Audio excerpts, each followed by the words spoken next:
más internacional. La lucha contra la migración ilegal ha sido sin duda uno de los ejes principales de la administración Trump y una de sus promesas bandera en las elecciones de 2016. Pues antes de su gran acto de lanzamiento de campaña en Orlando, el mandatario hizo un importante anuncio sobre deportación. Donald Trump advirtió con deportar a millones de inmigrantes indocumentados próximamente. La próxima semana ICE empezará el proceso de deportar a millones de extranjeros ilegales que encontraron de manera ilícita su camino hacia Estados Unidos.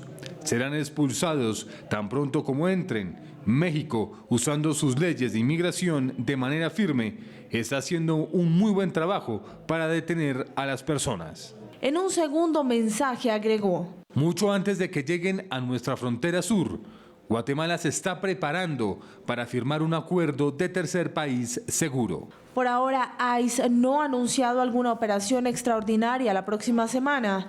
Hace unos días, el nuevo director interino de ICE, Mark Morgan, aseguró que la agencia buscaba opciones para arrestar y deportar a las familias que han pasado por sus procedimientos legales y se les ha ordenado abandonar el país. ICE descubre la posible deportación de familias como una forma de reducir incentivos para que los migrantes viajen de manera ilegal a Estados Unidos. Y justamente hoy, el mismo día que anuncia el lanzamiento oficial de su campaña para la reelección, Donald Trump también lanzó su video de la campaña para las elecciones de 2020. Aquí les vamos a presentar esa pieza audiovisual del mandatario.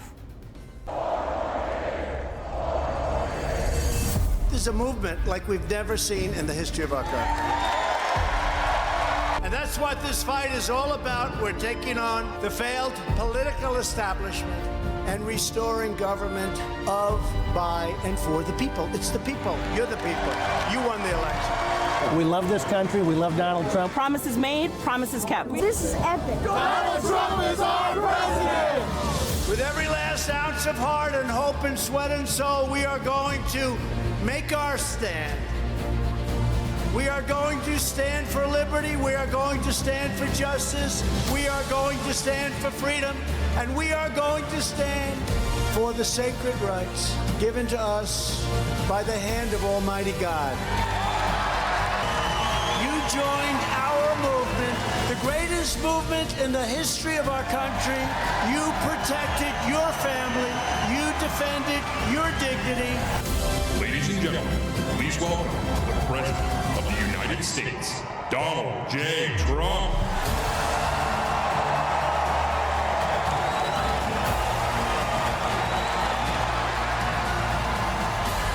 You have always been loyal to this nation. Now you finally have a president who is loyal to you. We will make America strong again. We will make America safe again. And we will make America great again. Thank you. Bueno, pues ya lo ven ustedes, mantiene el presidente Donald Trump su eslogan de campaña que lo llevó a este primer mandato. Vamos a darles a ustedes imágenes en este momento en vivo de lo que pasa en el estado de la Florida, específicamente en Orlando, donde ya habla el vicepresidente de los Estados Unidos, Mike Pence, previo a las declaraciones, a las palabras que va a pronunciar dentro de contados minutos el presidente Donald Trump en este lanzamiento de su campaña para esas elecciones de 2020. Ha prometido, en lo que ya se sabe y se conoce a través de sus redes sociales, cómo le gusta al presidente Trump, que este será un lanzamiento de campaña salvaje. Así lo ha definido. Sucede, como les contábamos, en Orlando, en el Amway Center, ubicado en el downtown de este lugar, de Orlando, es el lugar escogido. Los organizadores habían asegurado que las entradas para el meeting de este anfiteatro con capacidad para 20,000 personas estaban agotadas, pero que fuera del escenario se iban a instalar pantallas gigantes para que sus seguidores pudieran estar allí. También desde fuera, a los alrededores, escuchando lo que tiene el presidente Trump para decir en este lanzamiento de campaña. Muchas preguntas en torno al evento que estamos viendo, que ya comenzó. Bueno, entre ellas, ¿por qué la Florida es el estado elegido? Análisis de todo lo que empieza a pasar a esta hora. Vamos a tener para ustedes en minutos. Por lo pronto avanzamos con la información y regresamos más adelante con lo que pase allí en el estado de la Florida. 12 muertos y 122 heridos dejó un terremoto de magnitud 6.0 en el centro de China. Gracias al sistema de alerta temprana, los residentes pudieron percatarse de la situación con más de un minuto de antelación. Así se levantaron de sus camas millones de personas en la provincia china de Sichuan. Un terremoto de magnitud 6,0 en el municipio de Jibin sacudió con toda su fuerza cuando eran las 10:55 de la noche, con un epicentro localizado a una profundidad de 16 kilómetros. Gracias a su sistema de alerta temprana fue emitido el aviso de terremoto con 61 segundos de antelación, con el conteo que alertaba a todos los habitantes sobre lo que estaba a punto de suceder. De repente las alarmas de afuera sonaron y contaban 5, 4, 3, 2, 1. Cuando terminó la cuenta regresiva, la fuerte sacudida se sintió inesperadamente. Nunca había experimentado algo así antes, francamente. Sabemos que un terremoto de magnitud 6,0 golpeó al condado. Un terremoto que dejó más de 10 muertos y 122 heridos. Nuestro equipo revisó a los pacientes críticos uno por uno. Esta mañana trasladamos a 5 de ellos a otros hospitales. Esto ha liberado algunos recursos médicos que se pueden usar para hacer frente a nuevos pacientes que ingresen en condiciones críticas. El Ministerio de Gestión de Emergencias activó los protocolos y mandó a los equipos a las zonas afectadas para coordinar las áreas de rescate. Todos los centros de salud de las aldeas y pueblos de los epicentros realizaron tratamientos médicos para los heridos inmediatamente después del control preliminar de seguridad de sus edificios. Se movilizaron de inmediato para atender la emergencia. La ciudad y los condados asignaron rápidamente todo tipo de suministros de socorro de sus depósitos para desastres a las aldeas y ciudades afectadas. En la etapa inicial se enviaron 450 carpas, más de 5.000 cobijas y 1.500 camas plegables para las áreas afectadas. Sichuan es una región propensa a este tipo de sismos. Esta provincia en 2008 sufrió uno de los peores terremotos de las últimas décadas con casi 90.000 víctimas mortales. Seguimos esta hora con la señal en vivo de lo que pasa en Florida en ese lanzamiento de campaña del presidente Donald Trump para la reelección de 2020. Sigue hablando en este momento el vicepresidente Mike Pence. Más adelante vamos a regresar con todos los detalles de lo que allí sucede. Por lo pronto, hablamos del milagro que tuvo lugar en China. 7 hombres descubrieron a una niña de 3 años a punto de morir ahogada en un río.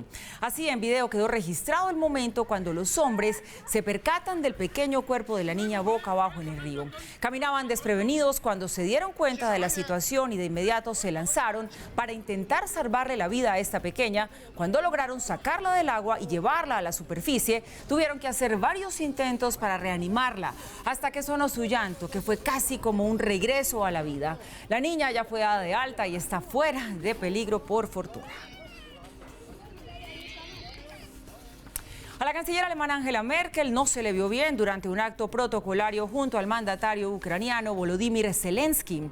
La cámara de televisión captó esta imagen en donde se le ve a la canciller de 65 años temblar de manera descontrolada.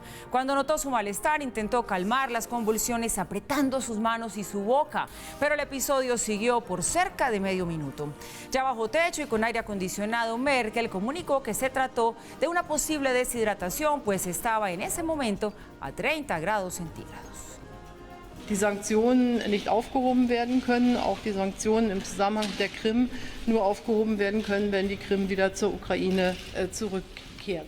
Bueno, el calor hace estragos, claro que sí. La Agencia de Naciones Unidas para los Refugiados pidió a la comunidad internacional que tome medidas para frenar la ola de naufragios de migrantes venezolanos. En los últimos 2 meses, por lo menos 80 venezolanos han muerto o desaparecido tratando de emigrar hacia Curazao, Trinidad y Tobago y otras islas del Caribe a bordo de embarcaciones ilegales y sobrecargadas. Que no sabemos si el bote se sobró, si lo secuestraron. Es por eso que representantes de la Agencia de Naciones Unidas para los Refugiados, ACNUR, hicieron un llamado a la comunidad internacional para detener dicho fenómeno.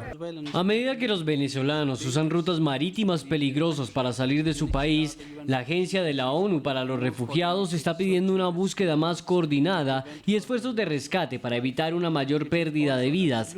También es vital que las personas puedan acceder a un territorio seguro y no arriesguen sus vidas. ACNUR también insta a los gobiernos de la región a adoptar un enfoque coordinado para enfrentar la explotación, el abuso y la violencia que sufren las personas que viajan de manera irregular. Naciones Unidas denunció que los migrantes cancelan grandes sumas de dinero a bandas que intentan trasladarlos a otros países del Caribe sin garantizarles que llegarán a sus destinos. La Fiscalía del régimen de Nicolás Maduro abrió una investigación por los supuestos hechos de corrupción en el manejo del dinero destinado a asistir a venezolanos refugiados en Colombia. El fiscal designado por la Asamblea Nacional Constituyente, Tarek William Saab, anunció medidas en contra de las personas designadas por el presidente interino de Venezuela, Juan Guaidó, identificadas como Rosana Edith Barrera Castillo y Kevin Javier Rojas Peñalosa, señaladas de apropiarse de dinero destinado a asistir a venezolanos en Cúcuta. Vamos a proceder a imputar a estos ciudadanos por legitimación de capitales, corrupción y asociación para delinquir. El titular del Ministerio Público señaló a Guaidó como el principal responsable de la supuesta trama de corrupción. Una banda de mafiosos que han usurpado el poder y cuyo autor intelectual de este entramado es el ciudadano Juan Guaidó, que vergüenza debiera darle aparecer ante la opinión pública y declarar sobre temas que le quedan. Interrumpimos la noticia que les estábamos entregando acerca de lo que sucede con la Fiscalía de Venezuela, porque vamos a Orlando en este momento. Habla ya en este lanzamiento de campaña para la reelección de Donald Trump, la primera dama Melania Trump. Vamos a escuchar. Y todos nosotros lo haremos. Gracias a todos una vez más por estar aquí esta noche, y ahora quiero presentar a mi esposo, el presidente de los Estados Unidos, Donald J. Trump.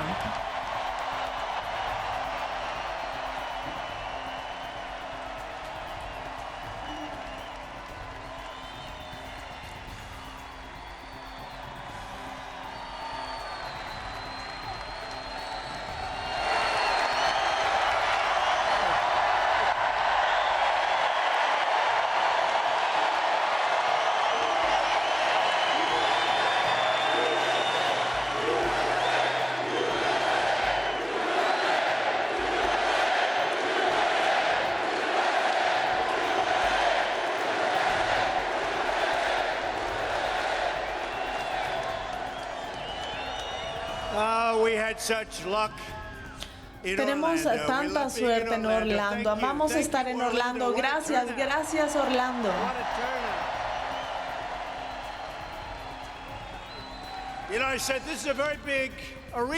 Esto es un espacio muy grande para un martes a esta noche. Saben, si tienen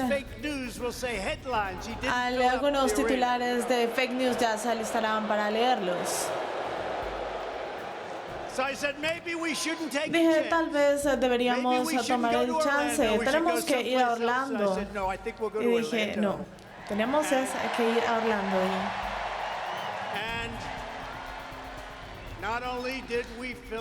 No solo lo llenamos, sino que tenemos 128,000 solicitudes.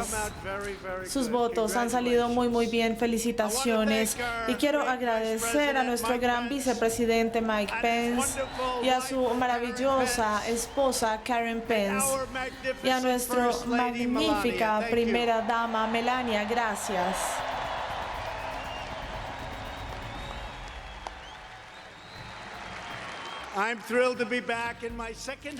Estoy feliz de estar aquí de nuevo en mi segundo hogar. Es lo que es mi segundo hogar. En muchos casos creería que podría ser mi primer hogar. Es el estado más grande, Florida.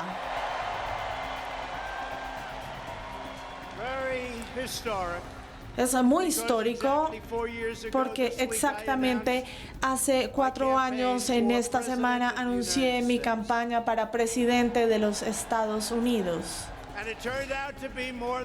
Y ha resultado ser algo más que una campaña política, ha resultado ser un gran movimiento político por ustedes, un gran movimiento. Es un movimiento que se ha hecho con trabajo duro, patriotas que aman a su país, que aman a su bandera, que aman a sus niños, a sus hijos y que creen en una nación mejor para cada uno de sus ciudadanos primero.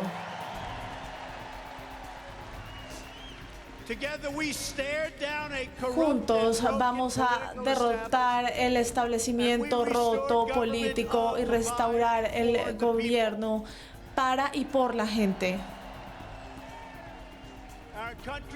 Nuestro país está ahora en un proceso de prosperidad y francamente está yendo a grandes nuevos rumbos. Nuestra economía está en el top del mundo, además de la gran economía que tenemos en la historia de nuestro país.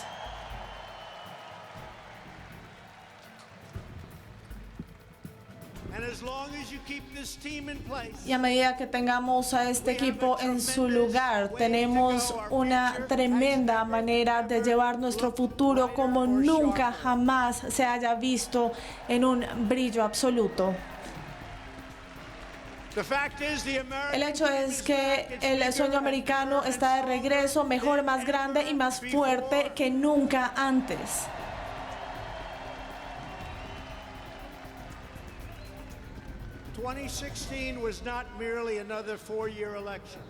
No necesitamos otros 4 años para otra elección. Este es un momento decisivo en la historia de América. Pregúntenle a ustedes allí.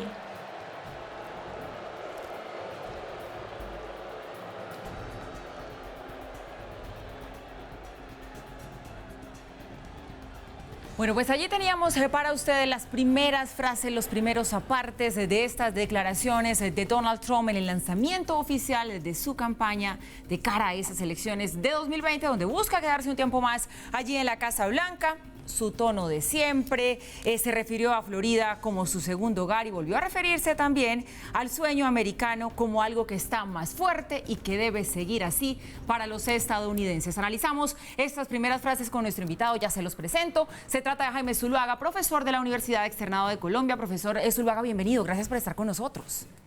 Muchas gracias y muchas gracias por la invitación y un saludo a la audiencia.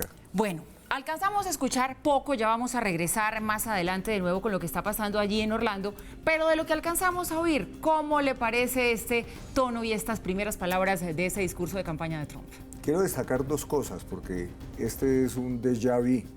Sí. Lo vimos en la campaña del 2016. Es verdad. Lo hemos visto durante 2 años del ejercicio presidencial del señor Trump.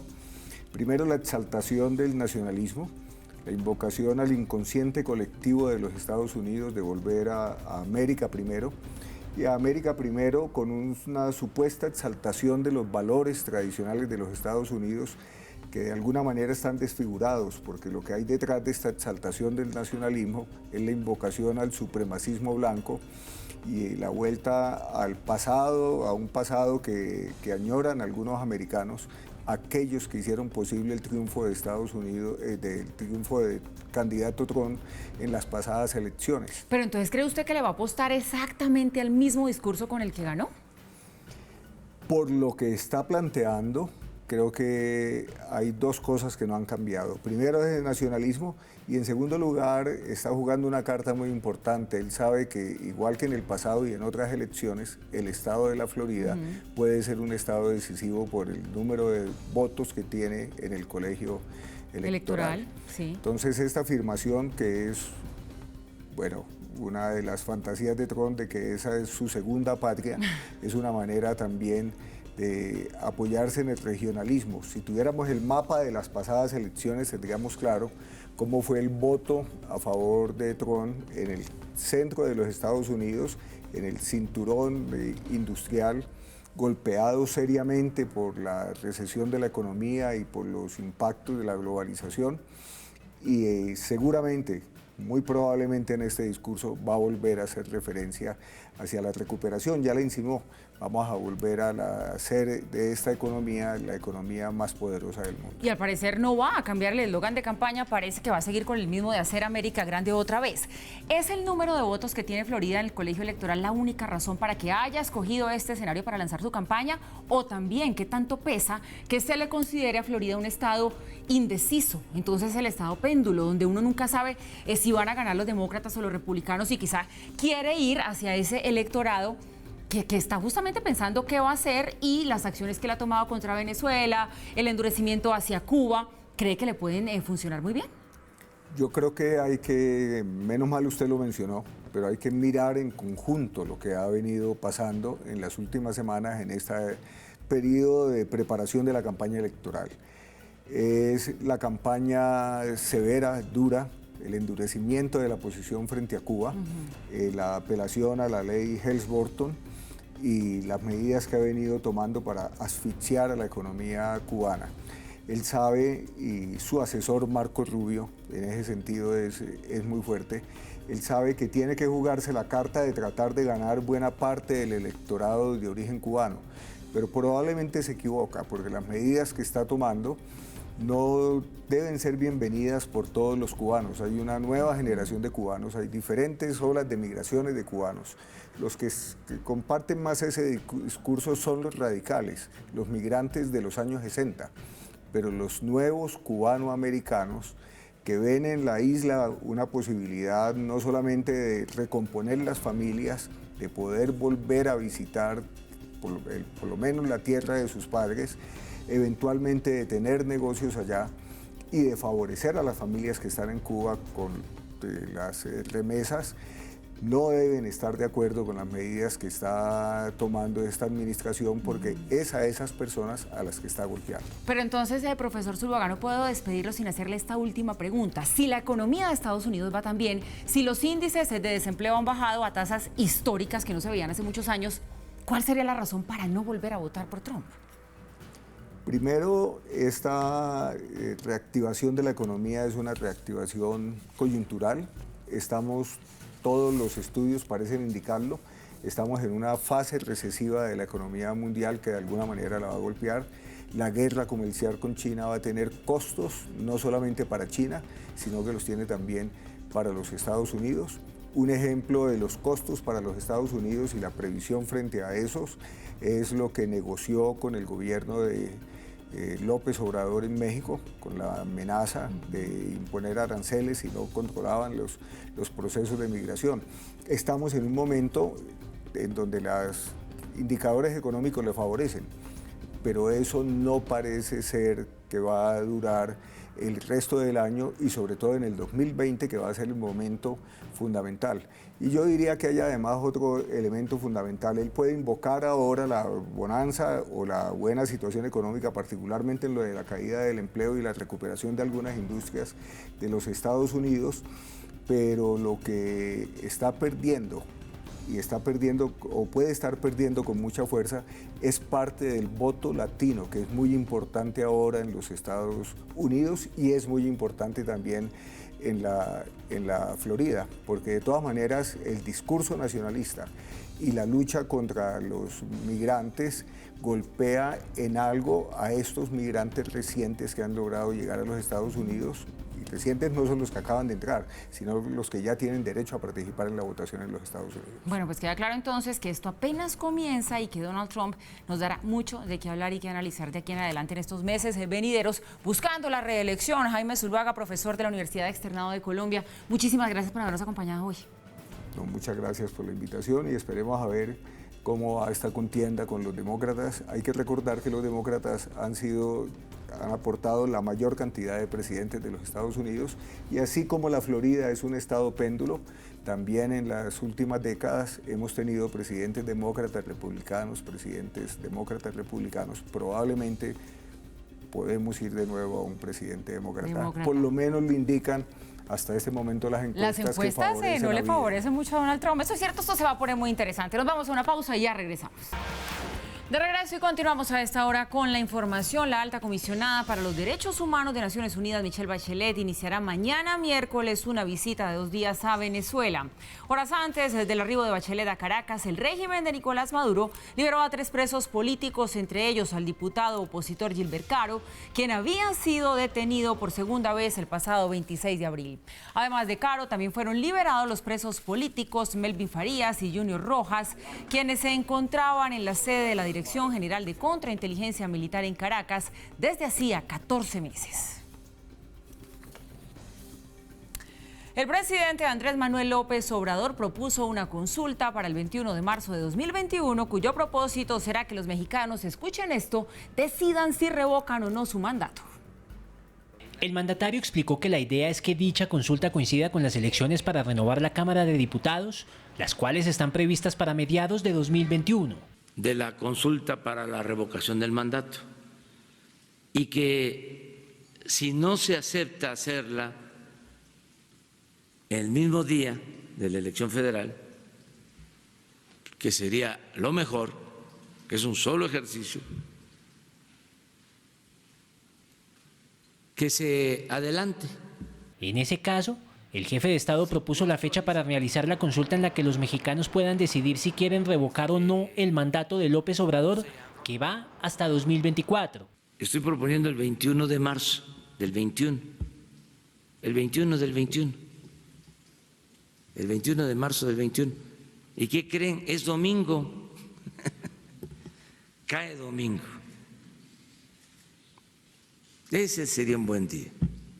La oposición ha manifestado que dicha consulta no debería realizarse el mismo día de los comicios para renovar la Cámara de Diputados, ya que eso favorecería al partido oficialista Morena y abriría el paso a una reelección presidencial. Y nos trasladamos ahora a la isla de Groenlandia, en donde crece la preocupación por el deshielo. Según estudios, el territorio perdió 2.000 millones de toneladas de hielo por un inusual aumento de temperatura. El paisaje blanco que acostumbramos a ver en películas y documentales sobre Groenlandia está cambiando. Y es que según científicos y meteorólogos, Groenlandia, país constituyente del Reino de Dinamarca, ubicado al noreste de Canadá, está perdiendo sus glaciares a una velocidad nunca antes vista. Y para la muestra, un botón. Esta foto, que le está dando la vuelta al mundo, fue tomada por el científico del Instituto Meteorológico de Dinamarca, Stefan Olsen. Un panorama que parece irreal, en el que se ven perros esquimales tirando de un trineo con sus patas bajo el agua. Este deshielo, inusual en esta época del año, podría tener un efecto importante en el aumento del nivel del mar, lo que pondría en riesgo a millones de personas que viven en comunidades costeras. Volvemos y nos ocupamos ahora de los deportes, hoy específicamente, Andrés, del fútbol, que está envuelto en un escándalo de marca mayor y todo el mundo se pregunta, a raíz de lo que se ha conocido esta mañana con el señor Platini, si ese Mundial de Qatar está en riesgo. Bueno, Paula, de nuevo el saludo para todos. No, el Mundial se va a hacer. Es muy improbable que se cambie de sede o que se cancele, porque hay un movimiento económico detrás, hay cláusulas. Por eso incluso no se logró hacer el Mundial de 48 selecciones ahora en Qatar, porque estaban firmados los contratos sobre un número inferior. No se pudo mover, sin embargo sí está afrontando la FIFA y el deporte mundial un tema de la corrupción que es el mal del siglo XX. Qué triste. La cacería en torno a los corruptos al interior de la FIFA no para, y aunque el caso llamado Qatar Gate apenas comienza, Michel Platini es el primer miembro de primera línea en verse implicado.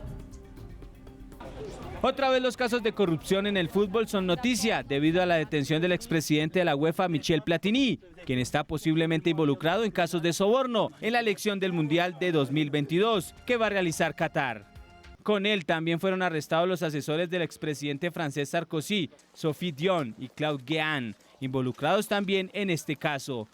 Todo comenzó en el 2010, cuando en un almuerzo en la residencia del entonces presidente de Francia, Nicolás Sarkozy, donde estuvieron presentes el emir de Qatar, Tamim Al-Thani, el jeque Hamad Ben Hassan, por entonces primer ministro, y Platini, donde los cataríes habían prometido comprar el Paris Saint-Germain, en el equipo del cual es seguidor Sarkozy, y que la cadena de televisión Bein Sport compraría los derechos televisivos a cambio de que Platini ejerciera influencias como presidente de la UEFA para conseguir votos a favor de Qatar. Dicha elección sería en el mes de diciembre del 2010, donde Estados Unidos perdió 8 votos a 14 con el país del Medio Oriente. Por eso ahora el astro francés de los 80 cruza una investigación por parte del fiscal nacional de finanzas por actos de soborno activo y pasivo. En el ambiente futbolístico ronda la pregunta de que si con esta investigación no solo Platini puede ser juzgado, sino que el Mundial del 2020-22 pueda cambiar de sede.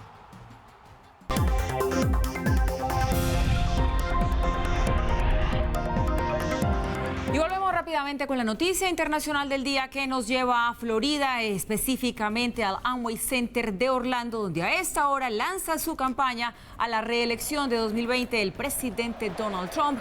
Lo estábamos escuchando minutos antes en ese saludo efusivo, diciéndole a Orlando, a la Florida, en general a todo el estado, que era su segundo hogar. Vamos a escuchar un poco más. Que la única cosa que estos políticos corruptos pueden entender es con un terremoto, y lo verán.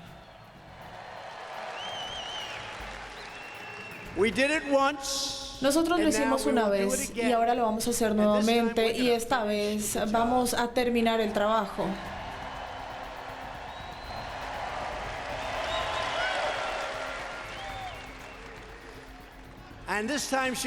Y esta oportunidad va a ser mucho más fácil porque ya hemos hecho mucho con nuestros militares, con la segunda enmienda, con nuestras regulaciones, con el recorte de impuestos, con tantas cosas diferentes problemas, incluyendo, por cierto,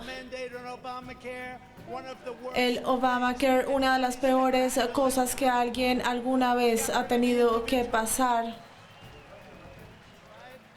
¿Cierto? ¿Cuántas personas están felices sabiendo que van a tener que pagar por el privilegio de una mala salud? ¿Cuántas personas están felices con esos mal sistema de salud? Entonces, cada vez que no tengan que hacer un cheque, no tener una salud, piensen en eso, piensen en eso. Este es el único país en el que ustedes pagan por un privilegio muy distinto a no tener que pagar, pero tienen que pagar un montón. Ahora ya no van a tener que pagar más, no van a tener que hacerlo. Eso fue. Bien, pues ahí estaba Donald Trump tirando pullas a sus antecesores y vendiendo también, dando esperanza a quienes lo siguen en este lanzamiento de campaña para la reelección de 2020 que les hemos llevado a ustedes aparte de lo que allí estaba sucediendo en vivo y en directo. Así llegamos al final de esta emisión de Red Más Internacional. Gracias por su compañía. Sigan con nosotros, ya viene El Punto con Juan Lozano. Buenas noches.